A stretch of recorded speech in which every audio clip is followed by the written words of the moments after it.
عزیز دوستو، قرآن مجید فرقان حمید نے ارشاد فرمایا ہے کہ محمد الرسول اللہ، فرمایا محمد صلی اللہ تعالی علیہ وسلم اللہ کے رسول ہیں۔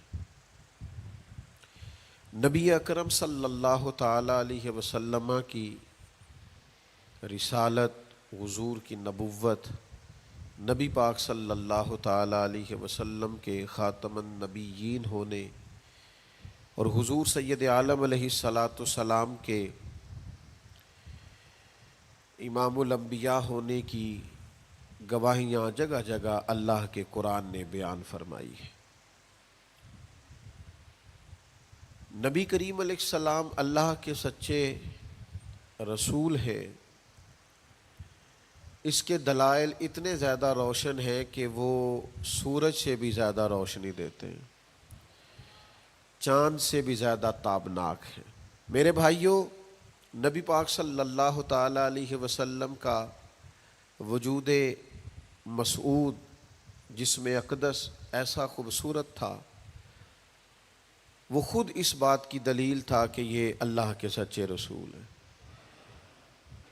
ہمارے ہاں بہت سارے لوگ ہیں جو اکثر اس بات پر گفتگو کرتے ہیں کہ نبی پاک صلی اللہ تعالی علیہ وسلم کو اور تمام انبیاء کو اللہ تعالیٰ نے بشریت کا کالب عطا کیا، تو بھئی بالکل ٹھیک ہے۔ اعلیٰ حضرت رحمۃ اللہ علیہ نے لکھا ہے، حضور کی بشریت کا انکار کرنا تو کفر ہے۔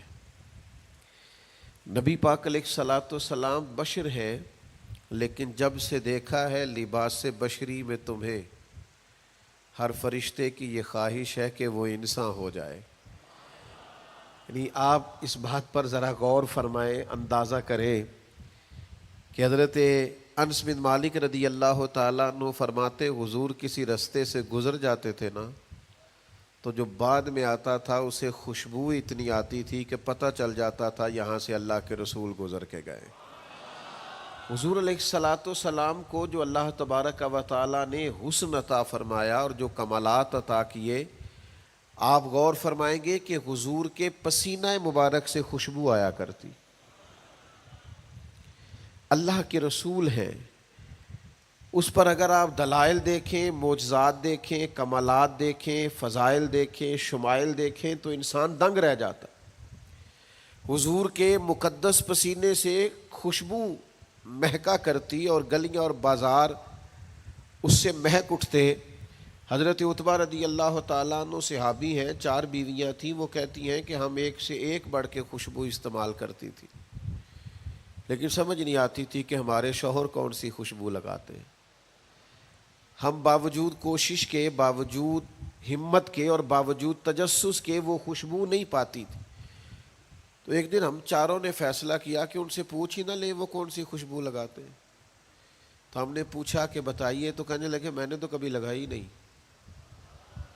تو ہم نے کہا بھئی آپ ایسے ہی تو دعویٰ نہ کیجئے، ہم نے پوری جد و جہد کر لی، اور پھر عورتوں کا چیزوں کو تلاش کرنا یہ تھوڑا انفرادی بھی ہوتا ہے، ہمیں وہ رنگ نہیں ملا خوشبو کا، وہ انداز جو آپ کا ہے۔ تو فرمانے لگے اصل بات یہ ہے کہ میرے کمر پر کچھ تکلیف ہو گئی تھی، کچھ ایسی چیزیں ابھر آئی تھی جو تکلیف کا باعث تھیں، تو میں پھر حاضر ہوا رسول پاک کی بارگاہ میں۔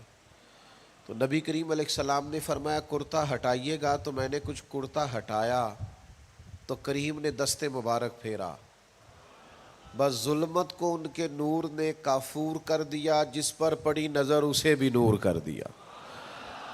تو محمد صلی اللہ تعالی علیہ وسلم اللہ کے رسول ہیں، اس پر اتنے دلائل ہیں، یہ اتنا آفتاب سے روشن مسئلہ کہ یعنی آپ شمار کرتے جائیں، آپ گنتے جائیں، آپ سیرت کو پڑھتے جائیں، آپ فضائل کو پڑھتے جائیں، کمالات کو پڑھتے جائیں، تو مرحوم اعظم چشتی کا ایک جملہ اتنا فٹ آتا ہے کہ یہ سارا مضمون اس میں سمٹ جاتا ہے۔ وہ کہتے ہیں تیری حیات پاک کا ہر لمحہ پیغمبر لگے، یعنی لمحہ لمحہ بتاتا ہے کہ آپ اللہ کے سچے رسول ہیں۔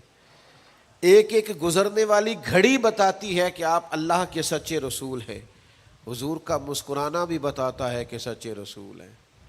نبی پاک علیہ السلام کا دیکھنا بھی بتاتا ہے کہ حضور اللہ کے سچے رسول ہے. حضور تو کسی پر جلال بھی کر دینا تو بھی پتہ چلتا ہے اللہ کے سچے رسول ہیں. یعنی حضور علیہ الصلاۃ والسلام کھانا تناول فرمائیں یا آرام فرمائیں، آپ ذرا یہ انوکھا پن ملاحظہ فرمائیے گا، یہ انداز ذرا دیکھیے گا کہ ایک صحابی نے آ کے عرض کی یا رسول اللہ صلی اللہ تعالیٰ علیہ وسلم میری بیٹی کی شادی ہے تو خوشبو کی بڑی ضرورت ہے، تو مہربانی فرمائیں کرم نوازی کریں. عرب شریف کے اندر خوشبو بڑی مہنگی ہوتی تھی، آج بھی وہاں خوشبو بڑی مہنگی ہے اور خوشبو کا استعمال بھی بہت زیادہ ہے. تو اس صحابی نے آ کے عرض کی یا رسول اللہ صلی اللہ تعالیٰ علیہ وسلم خوشبو مل جائے، میری بیٹی کی شادی ہے.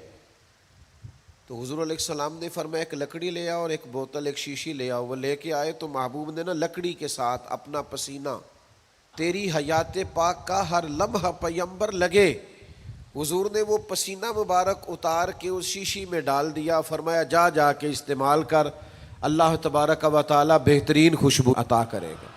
حضور علیہ الصلاۃ والسلام کا سارا وجود نور. یعنی ہمارے ہاں کسی آدمی کے منہ سے تھوک نکلے یا لعاب نکلے تو لوگ اس سے گھن محسوس کرتے ہیں، جگہ جگہ لکھا ہوتا ہے تھوکنا منع ہے. لیکن نبی کریم اگر لعاب دہن لگا دینا مولا علی کی آنکھوں پر تو شیر خدا فرماتے ہیں مجھے پہلے سے بھی زیادہ بہترین نظر آنا شروع ہو جاتا ہے. اللہ کے محبوب صلی اللہ تعالیٰ علیہ وآلہ وسلم کے پورے وجود نور کو جیسے جیسے دیکھتے جائیں محسوس ہوتا ہے کہ تیری حیات پاک کا ہر لمحہ پیمبر لگے. حضرت عبداللہ ابن سلام رضی اللہ تعالیٰ عنہ فرماتے میں گفتگو کرنے آیا تھا، حضور علیہ الصلاۃ والسلام کے دین کے بارے میں کچھ معلومات کرنے آیا تھا، اور میں تورات کو پڑھنے والا تھا، اہل یہود کے علماء میں سے آپ کا شمار ہوتا تھا. اپنے کچھ لوگوں کے ساتھ آئے، فرماتے نبی کریم صلی اللہ تعالیٰ علیہ وسلم اونٹنی پر تشریف فرما تھے اور صلہ رحمی کے متعلق کچھ گفتگو کر رہے تھے. میں نے حضور کی گفتگو سنی. محبوب کا لباس مبارک مہنگا نہیں ہوتا تھا پر نہایت ہی اجلا ہوتا تھا، نہایت سادہ ہوتا تھا، نہایت باکمال ہوتا تھا. فرماتے میں نے اونٹ پر بیٹھے ہوئے محبوب کے لباس کا، بات کرنے کا، نفاست کا، ہاتھ اٹھانے کا وہ انداز دیکھا، اور جھکی جھکی نظریں اور معصوم لہجہ اور گفتگو میں سلاست اور روانی اور ٹھہرے ٹھہرے جملے اور لفظوں کا وہ ایک خوبصورت ریدھم. فرماتے ہیں وہ سارے انداز میں نے دیکھے تو میں جو بات کرنے آیا تھا مجھے بھول ہی گئی. لباں تے موہراں لگیاں، بولن دی جاچ ہی بھول گئی، ایتھے زباناں تائیں کھولن دی جاچ بھول گئی. فرماتے ہیں میں کوئی بات ہی نہ کر سکا. جیسے ہی محبوب کے قریب گیا میں نے فوراً عرض کیا مجھے کلمہ پڑھا دے، میں مسلمان ہونا چاہتا ہوں. یہ آج جو لوگوں کی طبیعتیں الجھ سی گئی ہیں نا،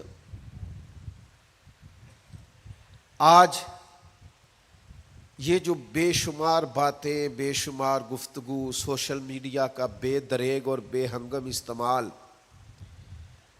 اور ذہن کو ہر وقت تھکائے رکھنا اور طبیعت کو ہر وقت اوور تھنکنگ کرتے کرتے اپنے آپ کو پریشان کر دینا، یہ جو ساری بے چینی ہے، یہ جو سارا اضطراب ہے، یہ جو ساری ہماری طبیعتیں الجھ سی گئی ہیں. ہر آدمی کو دوسرا دشمن نظر آتا ہے اور ہر ایک کو دوسرا اپنا مخالف دکھائی دیتا ہے، اور معاشرے کے اندر بسنے والا ہر آدمی لالچی دکھائی دیتا ہے. محسوس ہوتا ہے سارے شہرت کے لیے لگے ہوئے ہیں، سارے اقتدار کی جنگ لڑ رہے. یہ جو ہماری ساری بدگمانیاں ہیں اس کی بنیادی وجہ یہ ہے کہ ہم ادھر ادھر تو کھل کے دیکھتے ہیں، اپنے محبوب کی بارگاہ کی طرف نہیں دیکھتے. ہم جب حضور علیہ السلام کی پرکیف شخصیت کو دیکھیں گے، فضائل دیکھیں گے، کمالات دیکھیں گے، معجزات دیکھیں گے، نعت پاک کی طرف توجہ کریں گے، اخلاق عالیہ کو دیکھیں گے، حسن کردار کو دیکھیں گے. دنیا میں وہ لوگ بڑے عظیم ہوتے ہیں جو نبی پاک علیہ الصلاۃ والسلام کی محبت میں پوری طرح محو ہو جاتے ہیں. آپ یقین کریں جو دروازہ رسول تک پہنچ جاتے ہیں ان کا سفر ہی ختم ہو جاتا ہے. جو حضور کی بارگاہ تک پہنچ جاتے ہیں ان کے ذہن کی مشقت پھر ختم ہو جاتی، انہیں منزل نصیب ہو جاتی. وہ لوگ اس طرح کے ہو جاتے ہیں کہ اب زندگی میں ایک ٹھہراؤ آ گیا، اب سکون نصیب ہو گیا، اب اطمینان قلبی مل گیا، اب مقصود ہاتھ آ گیا ہے، منزل مل گئی ہے. نوجوانوں بہت زیادہ نہ الجھا کرو یار، بہت زیادہ پریشان نہ ہوا کرو. جب دل بڑا گھبرا جائے نا تو اپنے نبی پاک کی سیرت کو پڑھا کرو، حضور کے احوال شریفہ کا مطالعہ کیا کرو، ان کے حسن کی بات دیکھا کرو، جمال کی بات دیکھا کرو، کمال کی بات دیکھا کرو، محبوب کے بانٹنے کا انداز دیکھا کرو، نوازنے کا انداز دیکھا کرو، نبی پاک کا دشمنوں کو معاف کرنے کا رنگ دیکھا کرو، حضور کا عطا کر دینے کا انداز دیکھا کرو. معاشرے میں، سوسائٹی میں ہر طرف بے راہ روی ہے، سارے دشمن ہیں، لیکن محبوب تبلیغ بھی اطمینان سے کرتے ہیں، ان کو دعوت توحید بھی مطمئن ہو کے دیتے ہیں، اور جب ان کے لیے دعا کرتے ہیں تو پھر بھی پوری دل جمی کے ساتھ دعا کرتے ہیں. یہ خاص ٹھہراؤ آپ کو حضور کی بارگاہ تک جانے میں ملے گا. ہم نا رسمی سی محفل کرتے ہیں، رسمی سا میلاد، رسمی سا معراج، رسمی سی سیرت، رسمی سی باتیں. وہ جو خاص ایک کیفیت ہوتی ہے نا امتی کی، پوری طرح محبوب کے قدموں سے جڑ جانا، یہ والہانہ پن کبھی ملے نا، والہانہ پن. یعنی حضرت طلحہ بن برا رضی اللہ تعالیٰ عنہ کی نبی کریم سے ملاقات ہوئی، حضور سے ملے اچانک، اور دوڑ کے جا کے نا تو نبی پاک کے قدموں سے لپٹ گئے، اور پھر لپٹے ہیں، اور والہانہ انداز ہے، اور وارفتگی دکھا رہے ہیں، اور عشق کا مظاہرہ کر رہے ہیں، اور پھر اسی درد اور تڑپ میں عرض کرنے لگے حضور مجھے کوئی حکم کرے، میں فوراً تعمیل ارشاد کروں گا، کچھ فرما دیں. یہ والہانہ پن، یعنی کبھی آپ بڑے بے چین ہو تو کہیں یار کھولو سیرت کی کتاب، اپنے نبی کا کوئی ذکر پڑھتے ہیں، کھولو فلاں آدمی کو سنے جو حضور کے عشق کی بات کرتا ہے، آؤ کوئی نعت پاک کا نغمہ چھیڑ دے جو ہمارے دلوں کو ٹھنڈا کرے، آؤ کوئی قرب پائے حضور کے دروازہ نور کی طرف سفر کرے. ہم کہاں الجھے ہوئے ہیں، کہاں سکون تلاش کر رہے ہیں، کہاں ہم نے اپنے آپ کو الجھا دیا ہے، کن بے معنی اور بے مقصد باتوں میں ابحاث اور بحثیں کر کر کے اپنے آپ کو پریشان کیے ہوئے ہیں. آئیے دیکھیے رسول اللہ صلی اللہ تعالی علیہ وسلم کی زندگی کا لمحہ لمحہ آپ کے کلیجے کو ٹھنڈا کرے گا، آنکھوں کو سکون دے گا، باطن کو پاکیزہ کرے گا، سوچوں کو نکھار دے گا. کہہ لینے دو مجھے یہ جملہ، حضور سے پیار کرو، جینے کا بھی مزہ آئے گا، مرنے کا بھی مزہ آئے گا، لطف نصیب ہو جائے گا، سرور نصیب ہو جائے گا، ایک کیف سا میسر آ جائے گا.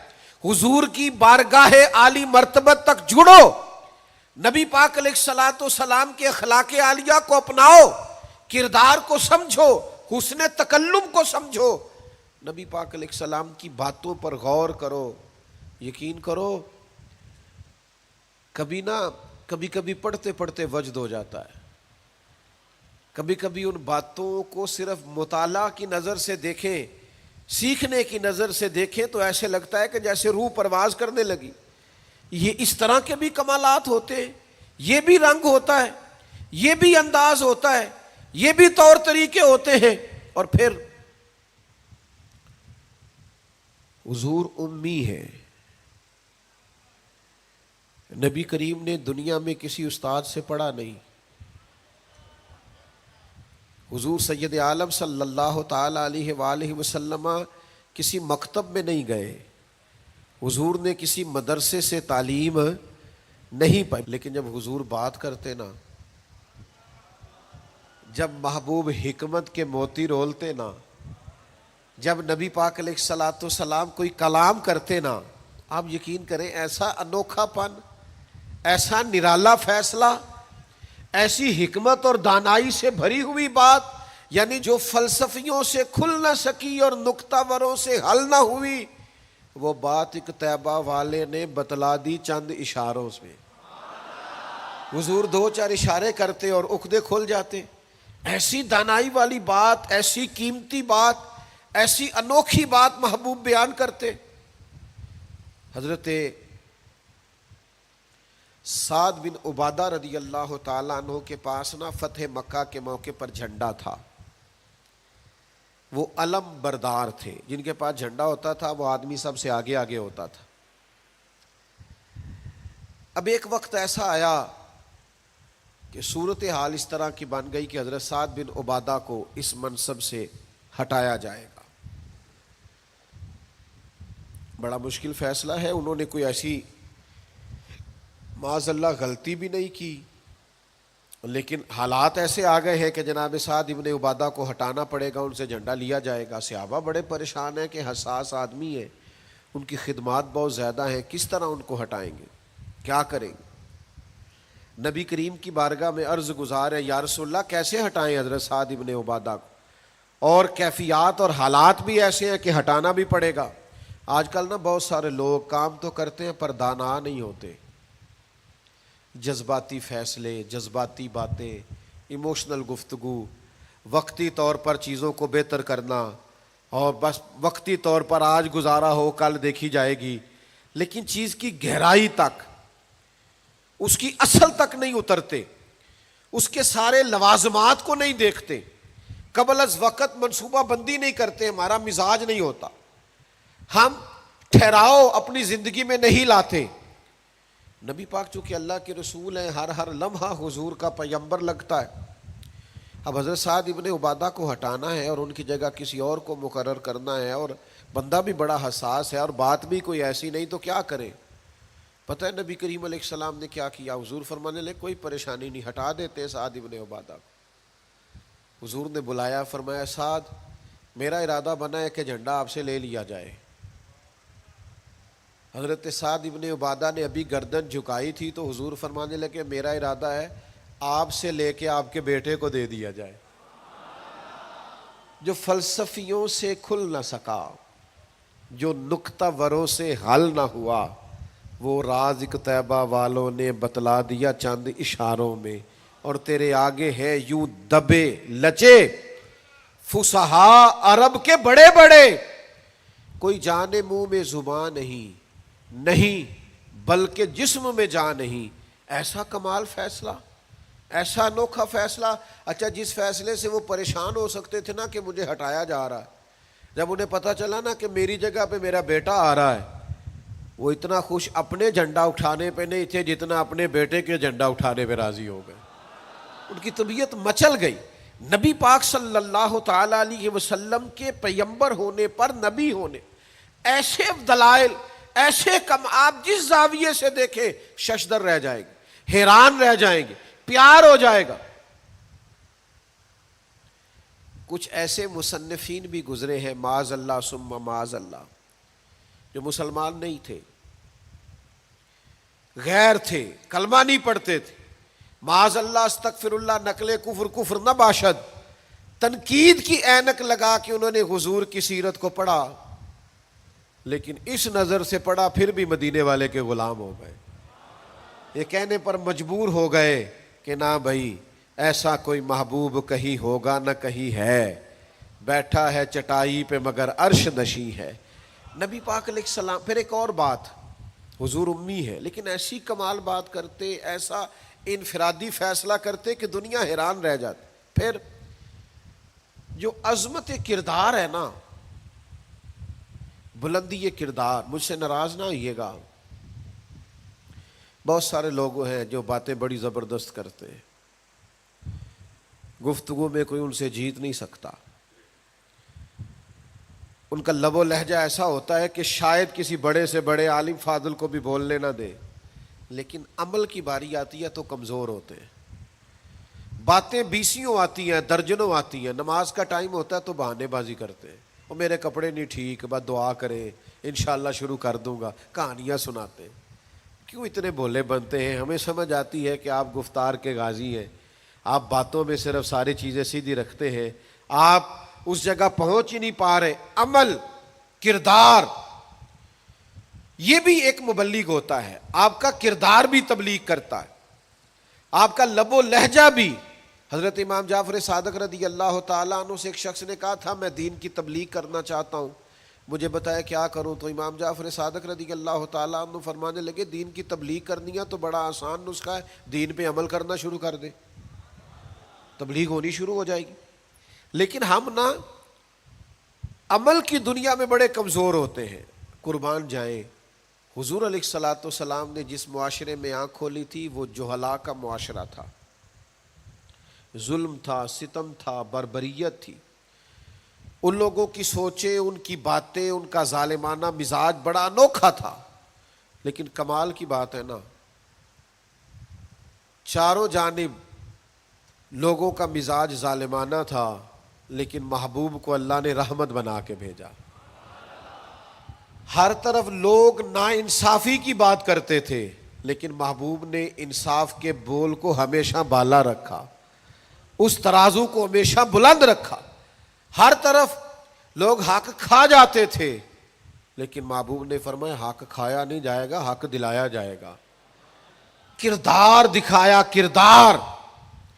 وہ جو تیری جان کے دشمن ہیں وہ بھی کہتے ہیں، وہ جو تیری جان کے دشمن ہیں وہ بھی کہتے ہیں امین تو ہے، صداقت کی آبرو تو ہے۔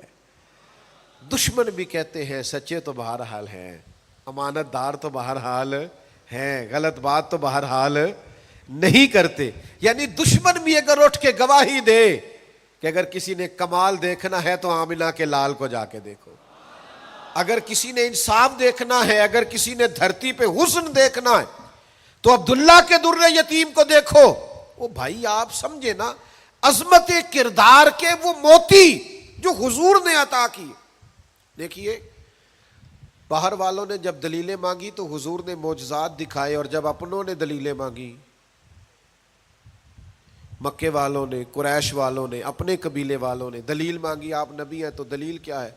تو اللہ کا قرآن کہتا ہے کہ محبوب نے کہا فَقَدْ لَبِثْتُ فِيكُمْ عُمَرًا مِّن قَبْلِهِ أَفَلَا تَعْقِلُونَ، اور میں نے تمہارے بیچ عمر گزاری ہے ساری، تمہیں عقل نہیں؟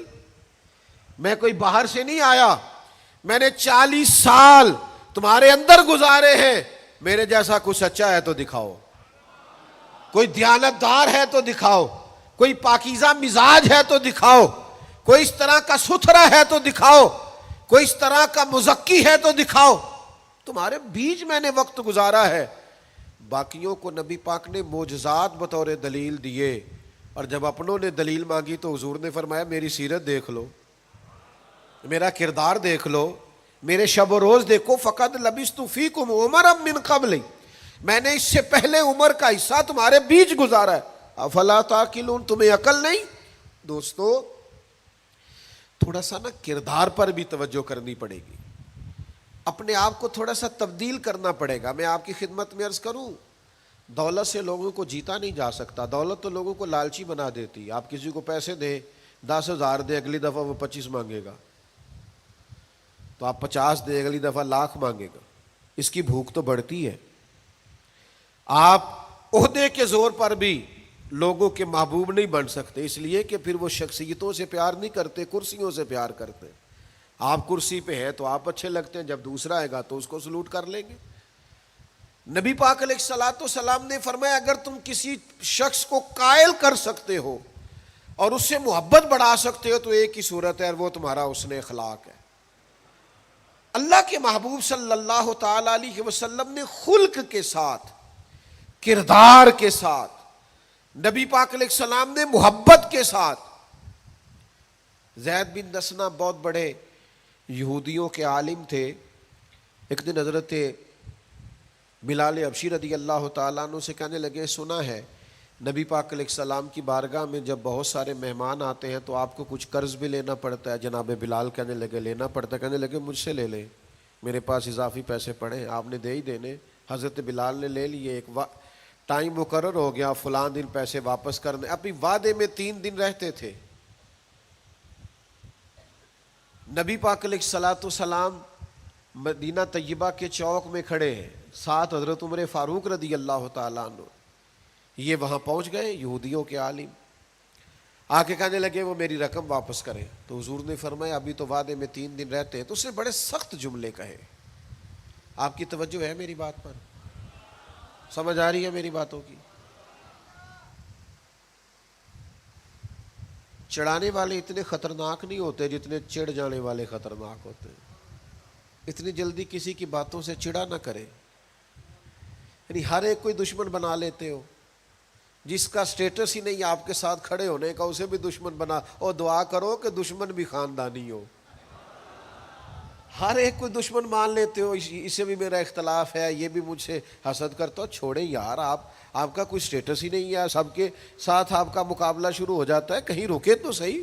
کہیں وہ جو 3 بندے وہاں کھڑے ہیں, وہ جو 4 وہاں کھڑے ہیں, وہ جو 5 وہاں کھڑے ہیں, وہ میرے خلاف باتیں کر رہے ہیں. اور یار آپ بلا وجہ پریشان ہیں. وہ کوئی اور گل پہ کر دینے تو ہڑی نہیں کر دے. وہ کوئی بلا وجہ دشمن بنا لینا, چڑ جانا, ذرا سی بات پہ ڈسٹرب ہو جانا, بہت زیادہ پریشر اپنے ذہن پہ ڈالنا, اس سے بندہ کمزور پڑ جاتا ہے.